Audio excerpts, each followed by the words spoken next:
Ce programme vous est proposé par Endoker RDC et CEDED.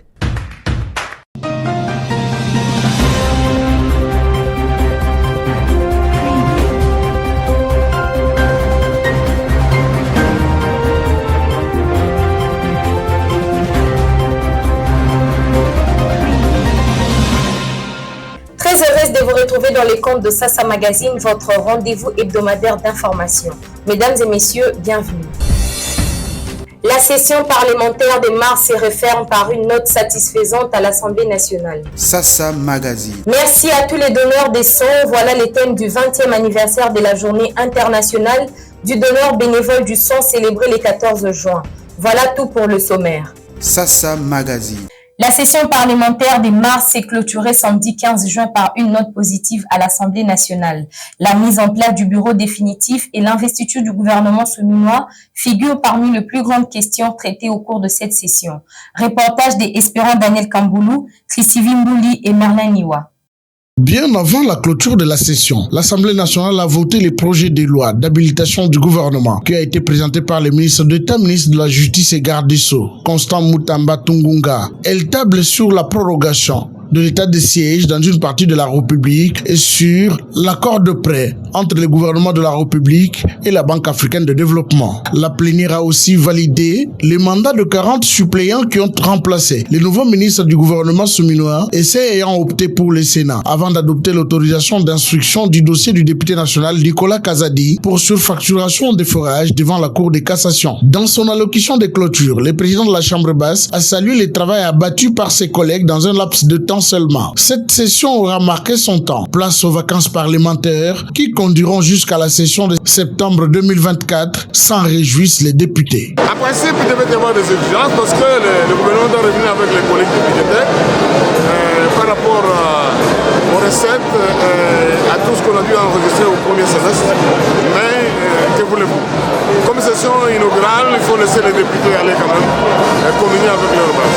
S'il y aura de la matière, nous allons revenir. S'il n'y a pas de la matière, nous rentrons au mois de septembre. L'ONG Femmes main dans la main pour le développement intégral est en assemblée générale extraordinaire à Kananga. L'objectif étant, selon Nathalie Kambala, directrice pays des FMMDI, l'actualisation de certains documents afin de renforcer la lutte pour l'égalité des genres. Reportage de Freddy Milambouéboué, ici rendu par Christivie Mbouli. Satisfait de la représentante de PNUD en province pour tout le progrès réalisé par l'ONG FMMDI dans le cadre du programme de reconnaissance de l'égalité du genre pour les organisations de la société civile en RDC, initié par le PNUD, grâce au coaching de l'école de formation et de recherche en genre et autres. Nous avons adopté des politiques essentielles, notamment la stratégie genre, la stratégie de la protection d'abus et exploitation sexuelle. Ces décisions renforcent notre engagement envers les genres, la transparence et la protection des hommes et des femmes. Je suis fière des avancées que nous avons réalisées et je suis convaincue que ces décisions nous permettront de continuer à progresser et accomplir notre mission avec succès. C'est la chef de division de genre, famille et enfants, Kunaï de mots que de remercier FMMDI pour cette nouvelle approche, l'encourageant en lui témoignant l'assurance de son accompagnement dans toutes les activités des FMMDI pour l'atteinte de cette nouvelle vision. C'est la remise de prix de différentes autorités présentes à ces assises aux lauréats du concours lancé par FMMDI sur le message court, circonscrit et clair sur le genre ainsi que le photo y afférente que s'est clôturée cette assemblée extraordinaire de l'ONG FMMDI. Skywood, la solution innovante et durable. Passation des pouvoirs civilisés au ministère des Finances entre deux hommes d'État. Le sortant Nicolas Kazadi a passé les flambeaux au nouvel entrant Doudou Fouamba avec son vice Onej Ntele. Ces duos se fixent comme objectif à court terme la stabilisation du cadre macroéconomique et du taux d'échange, revivant en image la remise et reprise au ministère des Finances. Les capitaux directs étrangers et susciter l'investissement privé. C'est sur cette thématique que je vais ancrer. C'est le moment que le Seigneur a voulu que je passe à la tête de ce ministère. Pour les fonctionnaires que nous sommes, le jour d'entrée, il faut penser directement au jour de sortie. Je crois que mon prédécesseur a posé sa contribution. Moi, je pourrais aussi venir ajouter parce que nous avons, sous le leadership éclairé de son Excellence, Monsieur le Président de la République, chef de l'État, Félix Antoine Tshisekedi Tshilombo, nous avons donné la chance à des millions d'enfants qui étaient exclus du système éducatif, qui ont pu regagner les systèmes scolaires par la mise en œuvre de la réforme de la gratuité de l'enseignement. Nous avons également initié plusieurs réformes sous ces mêmes leaderships et je crois que nous allons poursuivre, nous engager davantage dans la négociation avec nos partenaires pour la signature du deuxième programme formel afin de consolider les acquis que nous avons engagés au premier mandat. C'est par ces mots que j'invite les uns et les autres au travail parce que l'air n'est pas au discours, l'air est plus à l'action. Je mesure la gravité du moment et les défis qui m'attendent. Je prie l'Éternel Dieu des armées, c'est lui qui comble de l'énergie, de nous accorder sagesse et intelligence, mais également de nous donner la chance et la voie de choisir de meilleurs collaborateurs pour conduire à bon port ces ministères aussi importants qui sont au carrefour des pouvoirs de notre pays. Sans les finances, rien ne va être mis en œuvre. Merci encore une fois. Madame Onège, ensemble, nous avons réussi du chef de l'État une mission noble de poursuivre ce qui a été fait, d'améliorer là où il y a eu des erreurs pour aller de l'avant. Merci et que l'Éternel Dieu Tout-Puissant vous bénisse et qu'il bénisse le président de la République démocratique du Congo et qu'il bénisse notre pays, la RDC. Merci.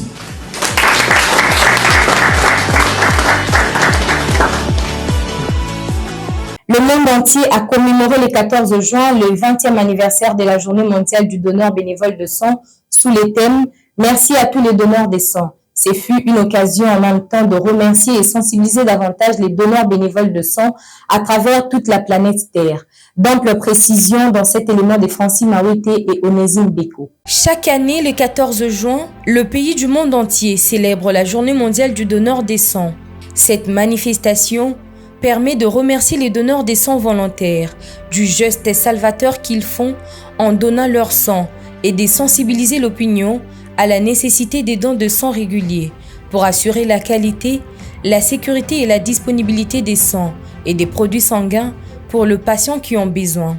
À l'occasion de cette journée, l'Alliance pour une génération citoyenne, AGC, en collaboration avec la Banque de sang, s'y sont unis pour sensibiliser davantage la population sur l'importance de faire le don de sang. AGC en tant que parti politique qui prône les politiques économiques innovantes est une alliance des citoyens et citoyennes déterminée à apporter des solutions innovantes au développement de la RDC et ses développements. C'est la population, la génération, la productivité et la protection qui doit être soutenue de la population qui est saine, explique Jenny Feza. Nous avons appris qu'au moins chaque jour, il y a 500 personnes qui sont demandeurs de sang et qui sont transfusées. Et pour dire, moi, en tant que citoyenne, je me dis, je n'attendrai pas peut-être que tout le monde vienne, mais je viens déjà avec le sang, je donne mon sang. Elle poursuit en précisant que c'est dans cette optique que l'Alliance pour une génération citoyenne s'intéresse de très près à la question de la santé parce qu'en tant que parti politique, il y a l'élaboration des politiques publiques, sanitaires et sociales innovantes pour apporter des solutions aux questions de développement de la RDC. C'est pour cette raison que AGC s'est associé en cette journée du 14 juin qui est mondialement célébrée pour les dons bénévoles de sang. Le 20e anniversaire de la Journée mondiale du donneur des sangs est une excellente occasion de remercier les donneurs de sang du monde entier pour leurs dons réguliers qui sauvent des vies et de leur rendre hommage pour l'influence profonde qu'ils ont à la fois sur le patient et sur les donneurs. Skywood, la solution innovante et durable. Dans l'actualité, notez aussi que les odeurs nauséabondes persistent encore au niveau de l'arrêt maternité des Binza Delvaux. Une conséquence des tonnes d'ordures déversées régulièrement sur les sites Kimbanguiste en vue d'arrêter la progression de l'érosion qui menace la route Matadi. Les riverains exigent des solutions urgentes et durables pour préserver les vies humaines contre ces odeurs pestilentielles. Reportage de Basile Mouya. L'arrêt de bus maternité est devenu un lieu mal aimé par les Quinois et Quinois suite aux odeurs pestilentielles qui s'y dégagent. Une situation qui est due au remblayage de l'érosion menaçant les sites kimbanguistes. Pour y faire face, le tas d'ordures ramenées de toutes parts dans des gros camions sont déversés à cet endroit, situé à l'entrée de la maternité de l'hôpital de Binza Delvaux, au quartier Djelobinza. Cet arrêt de bus, autrefois appelé maternité, est surnommé ces derniers jours par les résidents de Sekouan arrêt solo, entendez par là, arrêt des odeurs nauséabondes en français, faisant référence aux odeurs infectes qui émanent d'états d'immondices déversés quotidiennement dans le ravin adjacent. Tout le jour, des ordures sont amenées dans des gros camions.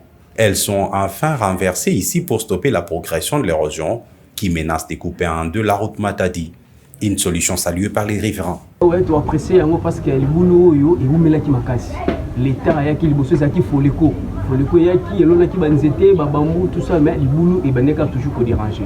Et tant on est sur quoi yo ba ko idée l'accompagnement les idées à ko ka fulu et on est tu apprécier parce que tout le monde qui na fulu le boulot vraiment combien peu ko kunda. Mais alors, résoudre un problème dans la société en créant un autre, dit-on. Les habitants environnants décrivent pendant les risques sanitaires auxquels ils sont exposés. Bon, oui, au moins que ça là, on va bakisi,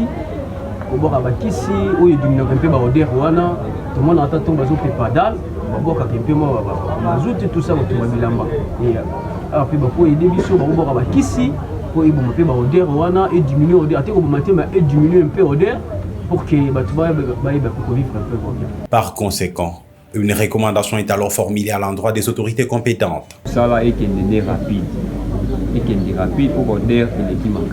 Face à ces périls en demeure, les pouvoirs publics est donc appelés à dépolluer les sites, soit alors délocaliser les riverains les plus vulnérables afin de les mettre à l'abri des problèmes de santé publique pouvant surgir suite à cet état de choses.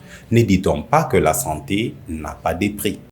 De l'insalubrité à la salubrité manifeste dans la capitale, parlant de l'avenue Lissala, située au quartier Bangou dans la commune d'Ngalema, qui est présentée comme l'une des rues quinoises modèles des propriétés. Chaussées et caniveaux sont bien assainis, une première pour une route érigée dans un quartier résidentiel de Kinshasa. Les habitants environnants s'engagent dans un sursaut citoyen pour assurer l'assainissement de leur milieu de vie. Basile Mouya nous fait découvrir la rue Lissala dans cet élément. Suivez. Nous sommes bel et bien très loin de la commune de Gombe, ici au quartier Bangou, dans la commune de Ngaliema, où l'avenue Lissala s'érige en l'une des rues modèles des propriétés et salubrité publique dans la capitale. Il suffit de faire un tour sur cette rue pour palper du doigt ce remarquable assainissement des routes et caniveaux. Une réalité rare pour plusieurs infrastructures routières construites à Kinshasa, même pour deux quartiers réputés UP. L'avenue Lissala, qui perd l'avenue Maternité, fait jonction avec l'avenue Lalou. Longue d'1,5 km, cette rue est érigée en béton avec un seul caniveau. Chaussées et caniveaux sont assainis sur la quasi-totalité de cet axe routier. À première vue, l'on se croirait sur une rue bourgeoise. Pourtant, c'est une voie routière jonchée de maisons d'habitation de part et d'autre. Dans sa majeure partie, les riverains se chargent de dégager des masses sablonneuses traînées sur la chaussée par les eaux de ruissellement. Pas de tas de bouteilles remplissant le caniveau, comme c'est le cas pour bon nombre de routes quinoises. Tout ruisselle normalement dans cet avaloir. Un cas rarissime pour nombre de rues quinoises. Aux antipodes, certains mauvais citoyens ne manquent pas dans chaque millier de vies. Pareil pour l'avenue Lissala, où certains riverains se fichent complètement de l'assainissement de leur environnement. Pas de curage des caniveaux situés pourtant sur la déventure de leurs résidences. Même si tel est le cas, la propriété qui s'observe dans la majeure partie de l'avenue Lissala, située au quartier Bangou Ngaliema, est sans précédent. Ceci laissant transparaître l'engagement citoyen à vivre dans un milieu assaini sans apport du pouvoir public. Si tous les Quinois pouvaient se mettre en avant-plan afin de lutter contre l'insalubrité qui gangrène plusieurs rues dans leur milieu d'habitation, a fait remarquer un observateur avisé. Pourtant, une certaine opinion estime également que le changement en faveur de l'amélioration de conditions de vie reste une question de volonté populaire et de l'engagement des habitants dans chaque agglomération. Venons-en à l'insécurité à l'est du pays pour parler de la tenue à Goma d'une réunion sécuritaire de haute portée stratégique, à l'issue de laquelle le chef d'état-major général des FARDC, le général Christian Chiwewe Songesha, a rassuré la population de la détermination des forces armées de la RDC à mettre fin à l'occupation rwandaise et de tous les groupes armés résiduels qui écument cette partie du pays. Reportage. Général de FARDC, le général d'armée Chiwewe Songisha Christian a réuni à Goma ce 13 juin 2024 des officiers généraux et hauts officiers en charge des opérations pour évaluer la situation opérationnelle et bien évidemment faire face aux différents défis, explique le lieutenant général Falsi Kabwe, commandant forces terrestres FARDC et commandant des opérations militaires Nord et Sud Kivu. Il s'agissait d'évaluer la situation opérationnelle et d'émettre certaines options qui pourront résoudre certains problèmes que nous connaissons sur terrain. La partie de l'Est de la République démocratique du Congo est déstabilisée depuis bientôt 3 décennies par un certain ennemi, pour ne pas le citer, notre voisin le Rwanda. La population a assez souffert. Aujourd'hui, nous avons près de 12 millions de cas de décès suite aux affres causées par notre voisin le Rwanda.